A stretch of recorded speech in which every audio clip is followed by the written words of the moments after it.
Hi guys, welcome to a new episode of Guest Who. I have a very special guest today. We're going to be talking about the music industry and what it is like to produce music for other artists and much more. Let's jump right into it. Hi everyone, let me try to say your name properly. Is it Will Sketches? That's right. That's Great. right. I have Will Sketches here with me today. Would you say you're a music producer? Would you say you're a musician? Would you say you're both? How would you describe? I would say I'm a musician who kind of found himself producing music for others. That's how you can describe me. Yeah. Which one's the easiest? Producing music for yourself or for others? Easiest. That's a good question. I think easiest in I think when it becomes hard when you have to make something that isn't necessarily you. So if you work with someone who wants you, and this is especially true when you do a session with an artist, whether as a musician, like as a session. So I play the guitar. I play guitar for for people, or I produce for them. And if they want something that isn't necessarily in your style, but they want you to, can you make the sound a little bit more like this? That's not that's not really how that's not really my style, but I'll give it a go. And that's when it becomes not easy, I guess, is because then you have to, because in a way, what is easiest is just to be yourself and just let whatever music comes out come out. And that's also, I think that's when the best music is made. But especially when people are paying you for a session, you can't always do that, and you have to kind of listen to what the artist wants, and try to, as best as possible, to give them something in that kind of with that kind of a vibe. So I guess that's when it becomes hard. But in terms of what is easiest, I think, yeah, I mean, I think producing for yourself, or making music for yourself, in a way, is the easiest, right? Especially when you know that no one's ever going to listen to it, which there's a lot of stuff that there's a lot of stuff that I make. So I try every morning. I try to sit down, with a coffee, and just make something. And some days nothing comes out of that, and I don't like it, and no one, I just delete it. And sometimes it works, and then I work on it further until it's finished. But so that is definitely, I think the easiest. But in terms of time, like it's taken me a long time to learn an instrument. I've been playing an instrument since I think I started playing the piano when I was 8, and then when I was 14.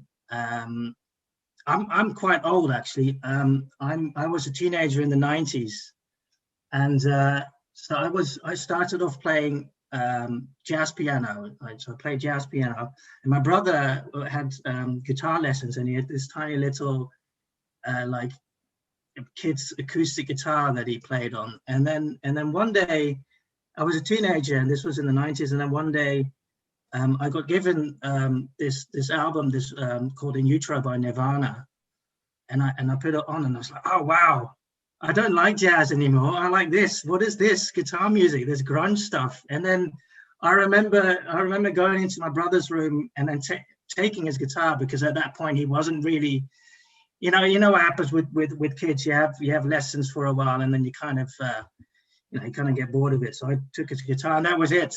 That's from that day onward, I was a guitar player. But it's taken me a long time to get to a level where I'm, one, happy with my playing, which I'm never really happy with my playing, but I'm now finally at a place where I kind of enjoy what I play most of the time, which is good. And two, the kind of music that I want to play most of the time is kind of jazzy soul, kind of that kind of funk stuff. It takes a while to master that. So I guess in terms of being a musician versus a producer, I guess being a musician has been the hardest definitely the most time consuming of the two. Yeah. And I think it's I think I did it the right way around, being a musician first and then a producer, because and I was in a lot of bands as well from ever since I was a teenager. It's when so you kind of know, I kind of knew before I started producing for other artists kind of how to make a song, how to write a song, how to record it, you know, how to mix it, how to make it sound good, how to play with other people when you have session musicians in, you know, you can direct them this as well, you know, and you can kind of make it all gel. And so that came a lot easier, I guess, the production side of things. You post a lot on Instagram, so you post a lot of yourself creating music or playing an instrument, which I love, by the way. But do you Thank you. it makes it easier to find new artists to work with? Yes, yes, very much so. And I think this is where a lot of artists and musicians struggle, is getting the work. So I haven't. So the lockdown has actually been like a blessing in disguise, because it's forced us to stay home and kind of entertain ourselves, which I do anyway. I mean, I'm very much an introvert, so I can entertain myself pretty well. But now, you know, we spent, what is it, since March last year, I think I played one gig, and the year before that I played about 45, I think. And so that went away, and they like, for the first 6 months of lockdown, I was completely uninspired. So me and my partner, we moved in together last year, just before lockdown. She's a singer, and we were performing, and then lockdown happened, and then for the first 6 months we couldn't do anything. It's like there's no inspiration because nothing's coming in, so nothing comes out either. But then at some point last year, I don't know what happened, but I decided to start posting more on Instagram, purely to get the music out, you know, because you make a song, and if you like it and you think it's good enough, you want other people to listen to it. And so if you're used to playing live, and that option has been taken away from you, then you have to kind of find another way to get it out there. So that's what I started doing. I started, you know, just posting clips of me playing the guitar and you know, the little beats and songs that I created, just posting it on Instagram. And then at the same time, because I know a lot of people who do that, and then they'll post something and they have, you know, not very many followers, and they get like 11 likes. Yeah. And I'm like, I don't want that. I mean, I might, if that happens, I might as well just make music because I enjoy it anyway. I make music for myself and I listen to it myself. And I either do that, or I post it on social media, but then I want people to also, you know, to reach people. And you know, if I'm vibing with my music, then there's bound to be people out there who vibe with it as well. So that's when the whole other side of the kind of the creative thing, you know, you have the creative side, but then also you have to be very shameless at promoting yourself. And that's and for many people, for many creative people, that doesn't come naturally at all. You have to, you know, let people know that you exist, which means, you know, reaching out to people. So that's what I started doing at the same time. It's posting stuff on Instagram, and then every day I put some time aside to literally to comment on other people's, you know, artists or whoever might be interested in listening to my stuff or collaborating with me, just posting on their Instagram and not really asking anything from them. And then the more you do it, the more people will start to follow you, I found. And then the whole kind of, you know, then someone goes, oh, I like your stuff. Do you, no, I like that beat. Do you want to send it to me? And that's kind of how that, so the whole selling beats thing is that is very recent. That's only come out since lockdown, since I started posting more. But it's definitely about really not being ashamed of just going out there and promoting yourself, because ultimately that's what you do in real life as well, right? When you're a musician, you go out, you know, you go out to, I don't know, jam sessions or whatever, you meet new people, you know, you become friends with these people. And then, you know, every now and then someone goes, ah, you were a singer? Ah, we could do with a singer on this tune that we've written, right? Or, you know, you meet a producer and you're like, and they say they really like your style of voice, and you like their, you know, the music that they make, and that. So it's the same thing, but kind of on the internet as well. Yeah, So I struggle a lot to post consistently on Instagram. it's hard. Yeah, it's really hard because also it's really easy to become a perfectionist about it. You know, you make something and you want it to be really, really perfect, and then so you set yourself such a high bar that, you know, very rarely do you reach that bar and go, oh, actually, I really like this, and then you put it out there, and then you're like, oh, this is going to be it's going to be really good. You know, people are going to love this, and they're going to share it. It's going to go viral, and it doesn't. You know, most of the time it doesn't, and you're like, oh no. You know, and then you go back to the what we were talking about earlier about, you know, this self-belief that you're not good enough as an artist, as a creative, and then that gets confirmed, and then you're like, I might as well give up, or I'm not going to post anymore on Instagram or whatever. So I don't know, I somehow managed to kind of lift me over that kind of obstacle and just post what I'm working on, and then you know, I think as long as you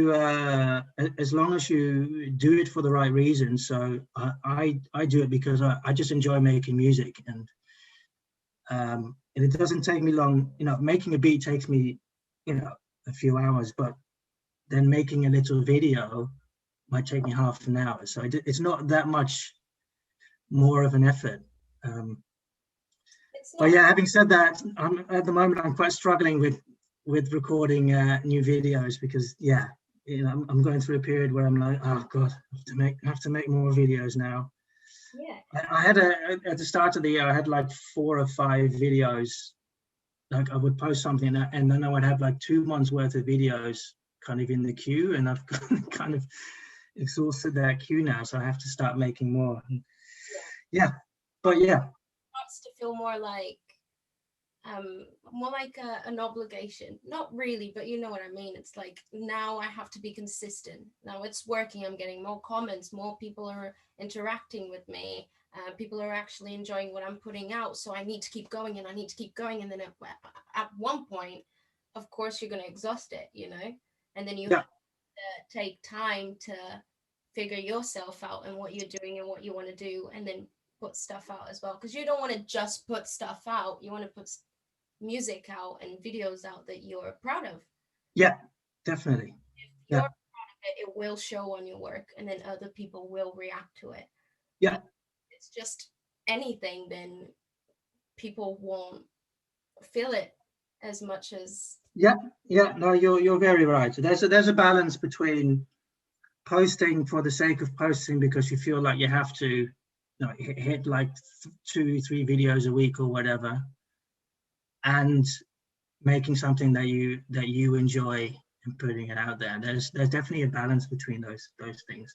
Although I think with Instagram, it's more forgiving, I think, than most people think. I think most people believe that you have to put out quality, like always quality songs, whereas I think Instagram is, you can use it more as a kind of a behind the scenes thing.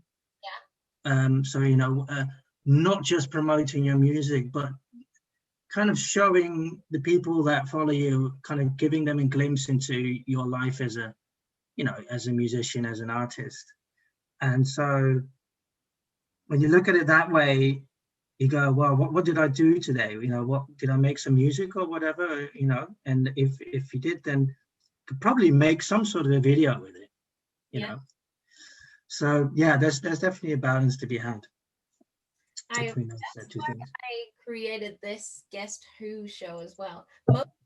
I enjoy talking to people and sharing ideas, and I've learned so much. I can't believe there's so many artists out there who think like I think and that feel exactly the way I feel about so many things. And at the Yeah, same time, artists that have the a completely different background from me, and that see things in a different way than me. And I love discussing that, and looking Yeah. at others and seeing other perspectives. And Yeah. yeah, that's why I started the show, so people can know me a little bit better, so I can know other people a little bit better. And I just think if I enjoy it, others might enjoy watching it as well. Yeah. Yeah, exactly. I completely agree. I mean, and I think that's the key as well. If you, as long as you enjoy it, if you really enjoy it, then that's going to show. And you'll find some people that might not vibe with it, but that's okay, because it's not as though they don't like you as a person or whatever. It's just like, they're just not vibing with, and that's the, I mean, and that again goes back to what we were talking earlier, is that as good as your music might be, there's always going to be a small group or a group of people that are just don't vibe with it. Like, I can really appreciate some kind of, some metal bands or whatever, and technically they're really good and their songs might be really good as well, but I don't necessarily want to listen to it. You know what I mean? Doesn't mean it's bad, it's just not my cup of tea. So yeah, definitely. I like the concept. It's really nice. It's a good concept. I had that conversation with a friend the other day when I put out Game Boy. I asked, have you listened to Game Boy? And he said, it's not my cup of tea. And I said, do you think it's good? And he said, it's okay, I just wouldn't listen to it. I said, it's okay. It's fair enough you wouldn't listen to it. Yeah. Now, did that make you feel like it kind of hurt you in a way, or was it? Yeah, it does. Yes, it does, because obviously I want everyone to listen to music and to enjoy listening to my music. But at the same time, the way he said it, I get it, because I don't listen to I can enjoy every genre of music, but I on a daily don't listen to every genre of music. I have my preferred styles and preferred artists, so I completely get where he's coming from. And the fact you say, no, it's horrible, I would never listen to it. He just said it's not my style, it's not what I listen to. It's like, okay, I'm a little bit sad that you at the same time I was like, okay, it's fair enough, I guess. Yeah, it's fair enough. Yeah, but that can be hard sometimes. There was an artist that approached me, and they said they really like my stuff, and then I went and checked them out, and I was like, wow, this is amazing. I would love to place a beat with this artist. And because this person was saying, he really liked all my stuff, I was like, okay, I'll send you 3 of my beats, and then you choose what you want to, which one you want to work with. And I was assuming that they would choose one of the beats, but they didn't, because they just weren't vibing with it. And so for a day, I kind of took that like, oh God, I must be really crap, But whether there were 20 other people waiting to work with me, but this one person was like, sorry, yeah, it's just not really, I didn't really feel it. And that was what, that had the kind of the biggest kind of impact on me. But then I was thinking about it later on. I was like, what am I doing? Why am I being so silly? It's just so there's not a personal attack. And it also doesn't mean that what I make is bad. It's just that person at that particular point in time just wasn't feeling it, and that's okay. But that same person told you that they enjoyed what you do as well. Yeah, so that's why I found it so weird. But I don't know. I mean, you don't really know what goes through people's minds, especially when it's someone who reaches out to you who you've never met, who is on a different continent as well. So you don't really know. I mean, for all I know is that they're really busy in the studio doing some other stuff. which I know that they are, because I keep on seeing the updates and stuff, and maybe they'll come back, or you just don't really know. But I don't think, I think as long as you can, if you can have like as few expectations about these kind of things, I think the better, because as soon as you have a lot of expectations about what you want to happen, then you're bound to get disappointed, because it's not all going to happen, So yeah, live and learn. That's really hard to do, though. It is. It is very hard to do. Professional dreamer. So every time I put a song out, I'm like, this is gonna happen, this is gonna happen, and then nothing happens. Yeah, nothing happens, and you're like, oh no. Yeah. Oh, I must be really shit. They don't like me. Yeah. What am I doing wrong? And then, and then you just get back on it and try. Yeah. So I wanted to ask, how many instruments do you play then? Oh, well, I play the guitar. That's my main instrument. And I play bass, which is like a big guitar, but it's also a percussive instrument. So those are the two main instruments. And then I play the piano because I used to play that as a kid, but I'm not fluent in it. When I lay down a piano track, I have to practice it a few times before I record it. I wouldn't be able to play it live. Mm-hmm. And that's pretty much it. I play finger drums, not real drums. I'm really good at, just whacking the pads and making it sound like I know what I'm doing on the drums. But that's pretty much it. I mean, you see a lot of people, especially on social media, who can play every instrument, and really well as well. And you're like, oh God, how have they found the time to get so good at so many different instruments? It's ridiculous. So when people ask me that question, I usually just say I play the guitar, and I kind of know how to play a few other instruments, but guitar is definitely the instrument that I'm the most comfortable with. And that's your favorite instrument to listen to? Yeah, I like listening. I mean, I really like listening to really good piano players. Mm-hmm. So I like listening to jazz, but when I find there's something that kind of just evokes a lot of emotion in me when someone is really good at playing the piano. First of all, because the piano just is such a beautiful sounding instrument, and then if someone can plays it so well that it kind of transcends the instrument in a way, and it's almost like that it's singing, in a way.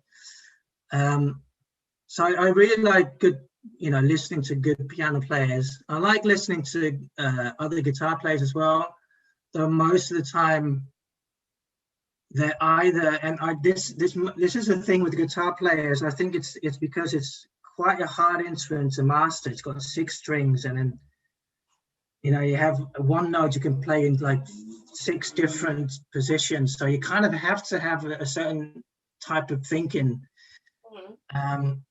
So I can't listen to a lot of guitar players because they will play with their brain instead of with their heart. They will try to impress you with how many notes they can play, and I can't really get into that. But I mean, having said that, there's a few guitar players that I absolutely love listening to, that are just, they're real musicians, and they're not afraid to play what the song needs rather than play, to show off, which is another thing. I think a lot of, especially guitar players, they just tend to want to show off more than actually play what the song needs. So, yeah. Behind it as well. You need to. What's that? Sorry. You need the feeling as well. You need. Yeah. When you listen to.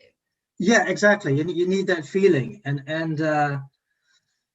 and I think that's really hard, because I think it's easier to play something really technical than to feel something and play it in such a way that it expresses fully what it is that you're feeling. And I think also that is what true mastery of an instrument is. It's taking what you can hear and what you can feel in that moment and translating it to your instrument, because a lot of time. Do you play any instruments, by the way? So I can do the pads, and I can Yeah. piano. And I guess with the voice, it's easier because we're so used to using our voice, is that when you hear something in your head, you could pretty much sing it, It's not so with an instrument, and because the instrument isn't part of your body. So, and I think true mastery of your instrument means that the instrument has become part of your body, and that the ideas that you have in your head come out, through your instrument. And that's a lifelong journey. Even the greatest improvisers, and I'm talking about jazz improvisers mostly, because jazz is a kind of an improvised, the most. It's a genre of music where improvisation is a the biggest thing. And even though I can't remember, some saxophone player said that even he, after all those years of being at the very top of his game, will have moments where he hears something in his head, but he can't play it instantly. So it's a lifelong thing to do that, and I think that's what true mastery is. But I prefer, actually, the instrument that I most prefer to listen to is the human voice, because that's an instrument as well, and that's the instrument that moves me the easiest. There's, what were we listening to the other day? There's a song by Yeba, and I can't remember what it's called, but it's a Sofa Sounds recording, and is it My Mind or something? A song by Yeba, My Mind, and it's just, every time I listen to it, I just get tears in my eyes, because it's such an emotionally charged performance that it's amazing. And it's, as a singer, I find it really easy to sing technical stuff as well, but to actually let go and give you my emotion and everything I'm feeling at that moment is really, really hard. It is because it means you have to make yourself vulnerable, right? You have to kind of open up and show everyone what you are really feeling, and then leaving yourself out for people's opinions and scrutiny.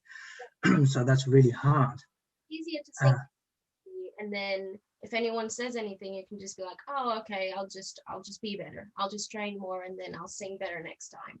But yeah, put yourself out there, and it's your emotion completely. It's just emotion on the track, and someone says something, then you're heartbroken.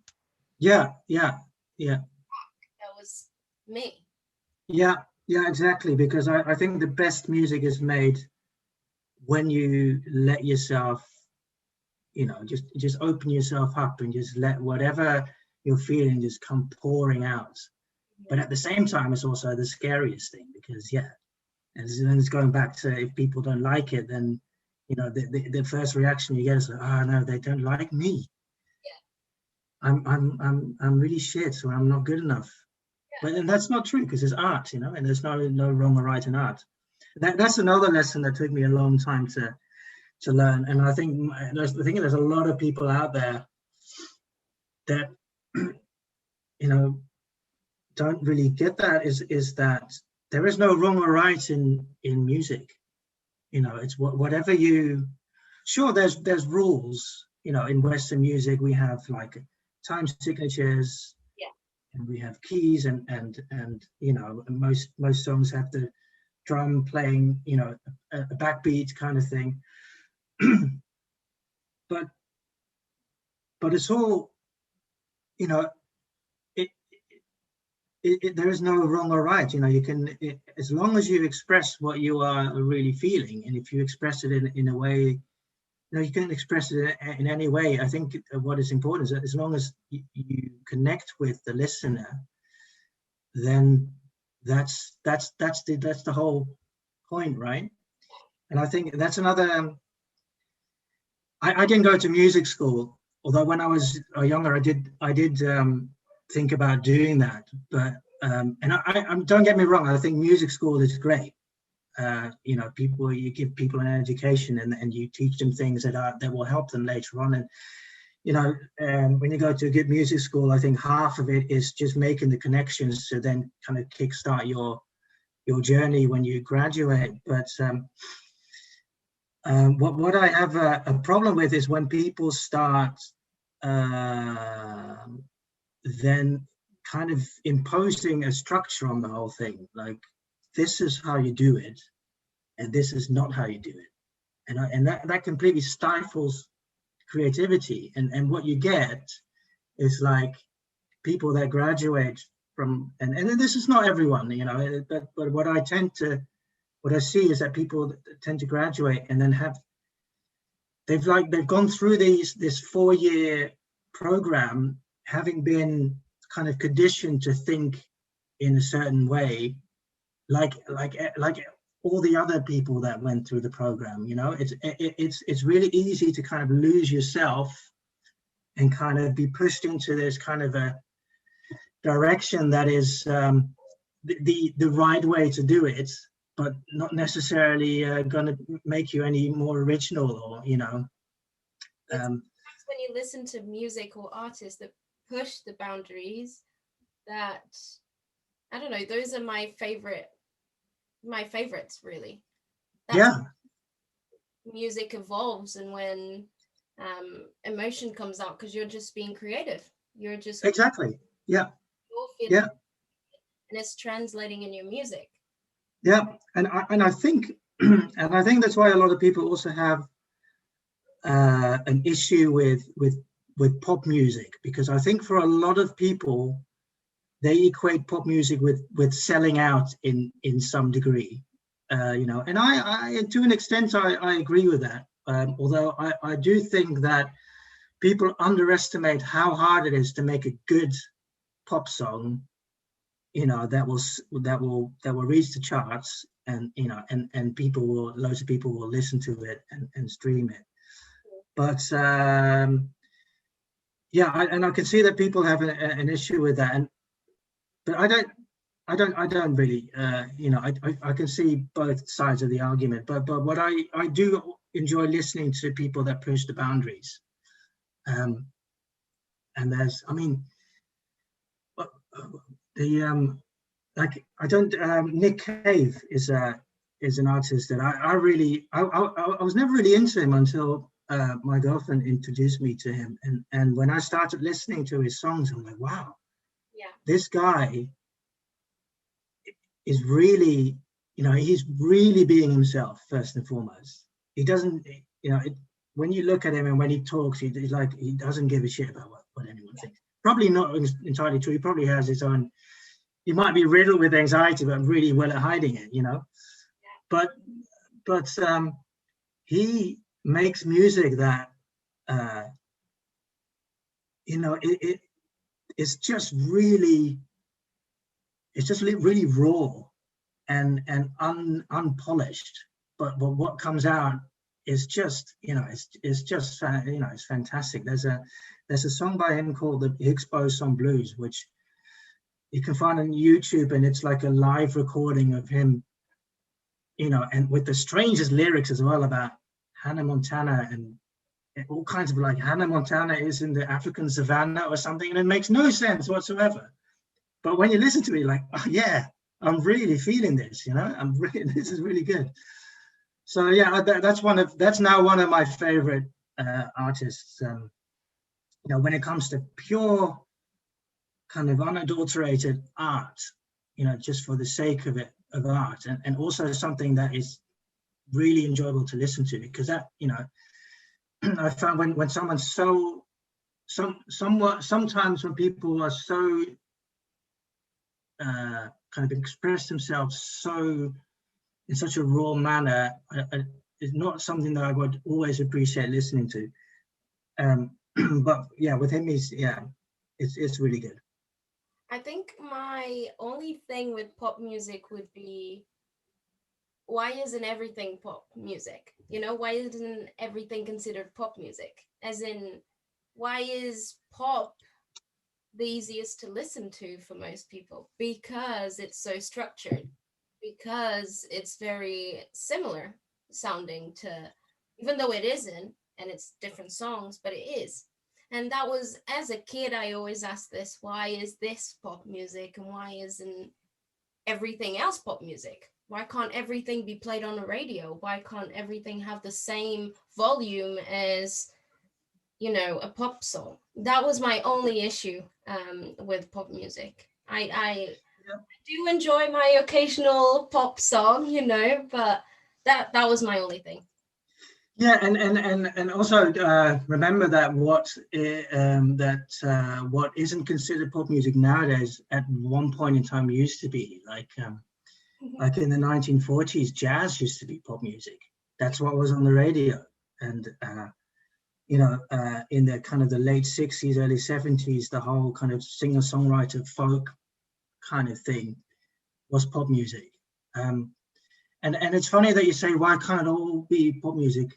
I think that's an issue that I have with the kind of the charts nowadays, is that it all sounds very similar.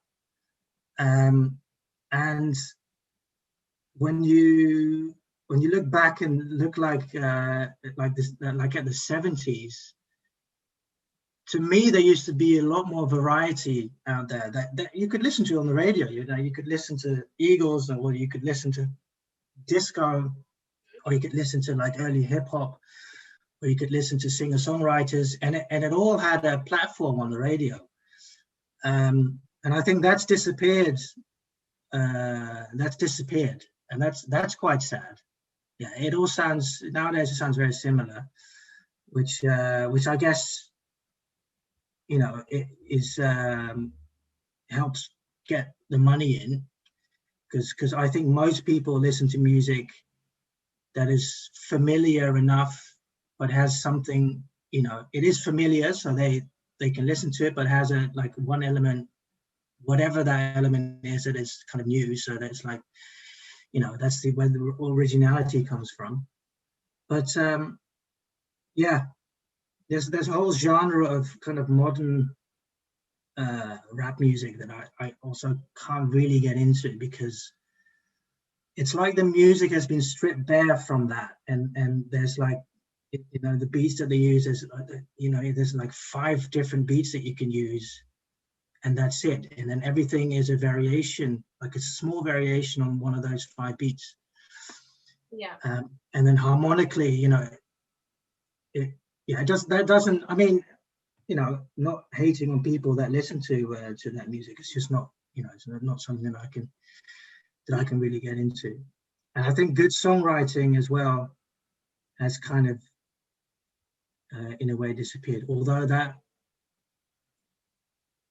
if you when you go a bit deeper into, when you dive a bit deeper, outside of the charts, there is still a lot of good music being made. Mm-hmm.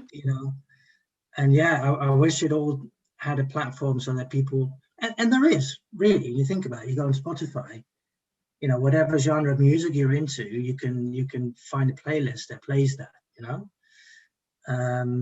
but yeah, the stuff that is being pushed down your throat is, the charts stuff. Yeah, you have radio is a bigger platform, because, well, if you listen to it on radio and you enjoy it, then you'll go and find it on Spotify. Yeah. It's funny that radio, such an ancient technology, is still such a big thing. I find that quite baffling. That is such a big thing still. I don't really understand it. It's like, how does this happen? Is it because people will listen to music the most in their car or something? They have the radio on? Probably, yeah. Although nowadays I don't really listen to radio anymore in my car. I'll just put Spotify on and plug my phone into the into the USB thing and then play a playlist or whatever. But yeah, I completely wrong here, but I feel like musicians will probably do that or more than an everyday. You know what I'm trying to say. It's more because yeah, radio, we know it's not exactly what we want to listen, so we'll put our own music or whatever we want to listen to when we're in the car. But then most yeah, people, I think, still turn on the radio and then yeah.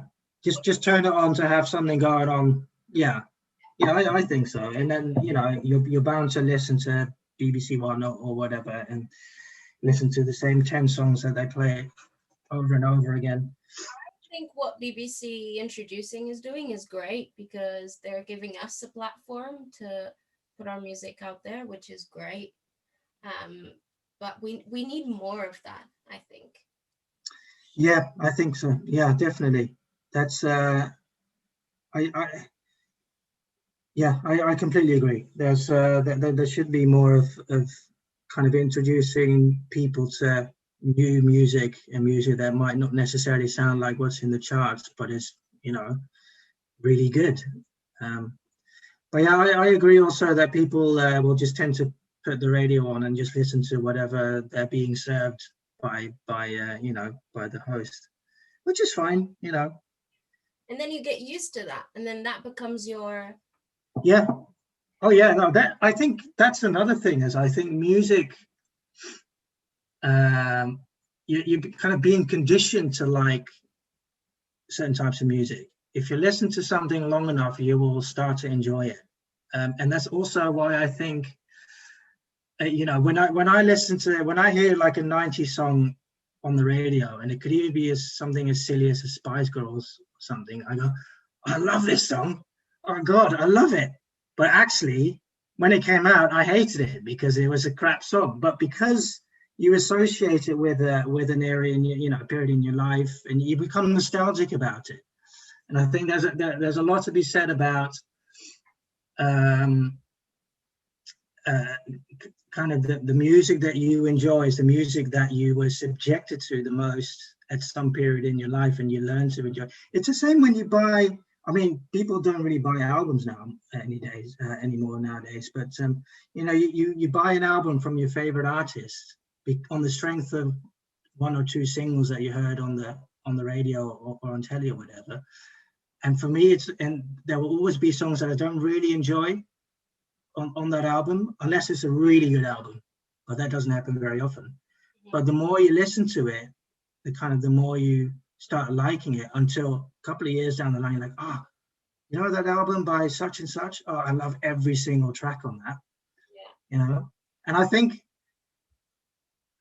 that's also the you're right. That's how people start to love certain artists. If you hear it often enough, then you're bound to start enjoying it. That's my kids listen to Billie Eilish, and it's not really my. I mean, I like it, but it's not really my thing. But now that I've listened to it so much, I go, oh yeah, I love that song. That's a good song. That's why songs from years and years and years ago were like huge and are still huge, because that's what was playing on the radio over and over and over again. Like ABBA, it's not something I would necessarily listen to now or then, but every time it comes on, I'm like, don't go wasting your. Yeah. Oh yeah, I love ABBA. But it's not something I would listen to it on a daily, Yeah. No, definitely. This is ridiculously good. Oh my God, I love this. And it's just like, it's because I listened to it so many times. Yeah. Yeah. But then every now and then you'll hear something for the first time, you go, wow. Yeah. Who is that? Yeah. What is that? That's when you know it's good. Yeah. To you, Yeah. Yeah. I've heard that a few times. You're like, oh, who are these people? There's a band called Young Gun Silver Fox, they're like, I think they're British. They're like a songwriting duo, and they make this kind of retro funk soul kind of 70s kind of California type music. Mhm. But the first time they have a single called Kids.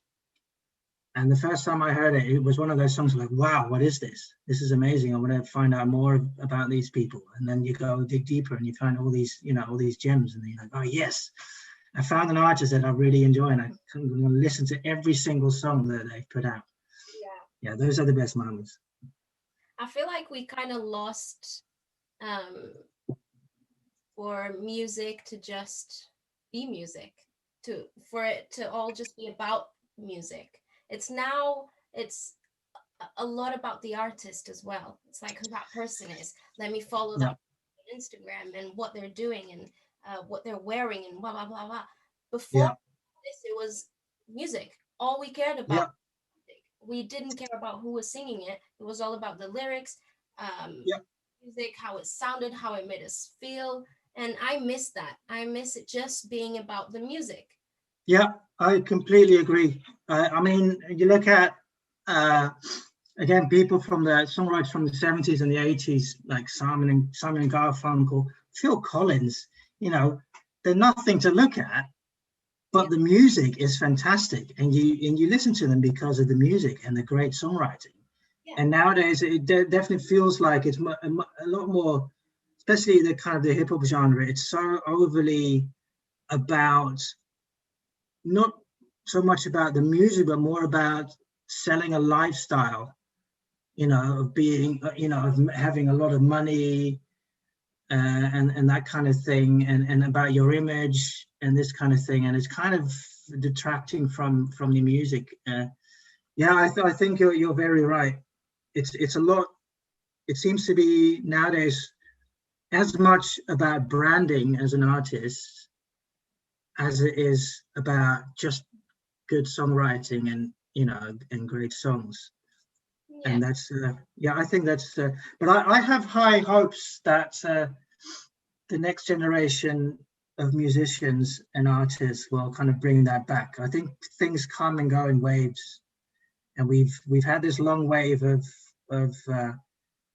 where music has kind of lost its way and being kind of secondary to your image and what you're trying to sell, and I think, well, I'm hoping that will, disappear, and we'll get back to, more substance.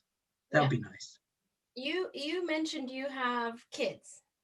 Yes. Would you say you're influencing them to become artists in a way, or are you just... Yeah, I mean, they love music. The youngest likes to make music as well, so we will play. So she will hear something, like she plays the piano, so she will hear something, go, oh, I really like that song, I want to learn how to play it. So then we sit together, and because I've been playing such a long time, I can usually, when I listen to something, I know how to play it. And then we'll play it together, and then so that, I mean, my parents were very much, you can't become a musician because it's just a road of pain and struggling and stuff, and to an extent I agree. It's hard to make it as a musician, but I don't want to impose any restrictions on how my kids think about what they want to do, because we live in this society. We're so lucky to live where we live in a very, you can, a lot of people have the kind of the opportunity to make something of themselves, to do what they actually want to do. As long as you put a lot of hard work in, you can, there is a lot more opportunity here than there is in a third world country. The third world countries, it's a lot, you think first and foremost about where you're going to get your next meal from, or how, about survival, more than about, oh, I'm going to write a song today because I'm bored, So so I don't want to impose any limitations on that. But at the same time, I think it's very important to be realistic about what you can and can't achieve with music. And I think it's good to have. It's good to have, because music is not a steady income. It comes and goes, and especially in the first few years when you're building up, getting all that kind of getting establishing streams of income that you can't live off yet. It's good to have a fallback, a steady kind of job that gives you a paycheck at the end of every month, and that you can then put into your music to kind of invest in your music to become a better artist or whatever. But yeah, no restrictions. Just try, and as long as you work hard. First of all, you have to have ambition. If you don't have ambition, that's fine as well. If you're happy doing what you're doing, if you truly are happy with doing whatever it is that you were doing and you don't want to progress any further, that's fine by me as well. I don't think most people are like that. I think people have dreams, but I think the people that, what sets people apart from other people is that some people will have the resolve and the self-confidence to go chase those dreams. And that's a big thing. I think it's really important to kind of instill some sort of sense of self-confidence in someone. Although, that's really hard. At the end of the day, someone has to kind of get that self-confidence from within themselves. As as a parent, you can only do so much, but you have to kind of let them find their own way, and that is a balance as well. But I think just go for it. Just chase your dreams. We live in a world where you can do that. As long as you're happy. Yeah, exactly. As long as you're happy. But then you also have to be very honest with yourself. Like, you can say, "Oh, I'm happy," but are you really happy? Are you happy, or are you just being comfortable? Because there's a difference. Yeah. No, I agree. As long as you're happy, then it's all good. I have a game for you. Okay. So I got a few instruments. So I'm going to play a sound of an instrument. Okay. And then you're going to tell me which instrument it is. Oh dear. And I made this really hard. Oh no. I'm gonna suck at this. All right, let's go for it. My games. I don't know if it's my fault. If I don't get it, I'm gonna blame the internet connection because I couldn't hear it properly. Okay. If you don't get it, I'll just cut it off. We don't show anyone. Okay, wait. Perfect. First one.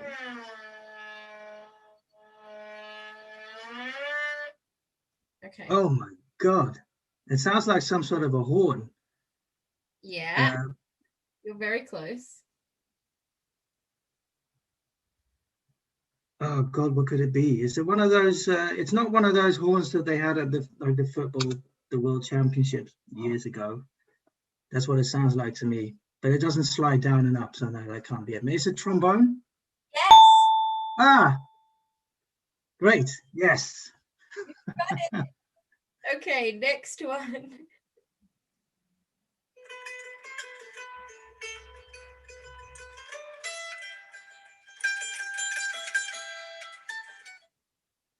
Oh, at first I was going to say it's a sitar. I'm not sure if it is. It could also be one of those Middle Eastern, I don't know how to pronounce it, oud or something. You're very close. This one's hard. This one. Some sort of I'm gonna go with some sort of a Middle Eastern guitar thing. Yeah, it's a mandolin. Oh God! All right. Yeah, that's not a Middle Eastern guitar thing. Okay. It's the internet connection. Yeah, it's the internet. Okay, next one.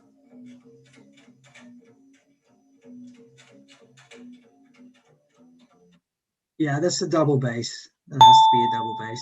Yeah, you got it. Yes, 2 out of 3. So much harder, but 2 out of 3, you got it. There's one left. Okay. There you go.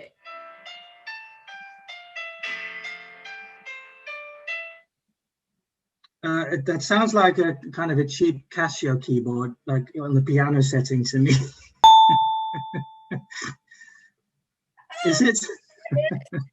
Oh, yes. It really Yeah, sounds like a cheap piano, like a Casio. yeah, yeah. You can usually tell if a piano is real or not. And that didn't sound like a real piano to me. That was the trick. But you got 4 out of 5. Yes, And I thought I was I'm, hard. Oh I'm God. happy. I'm happy. Perfect. I want to thank you so much for coming. Thank you so much for having me. This was a lot of fun. It was. It was. I enjoyed myself a lot.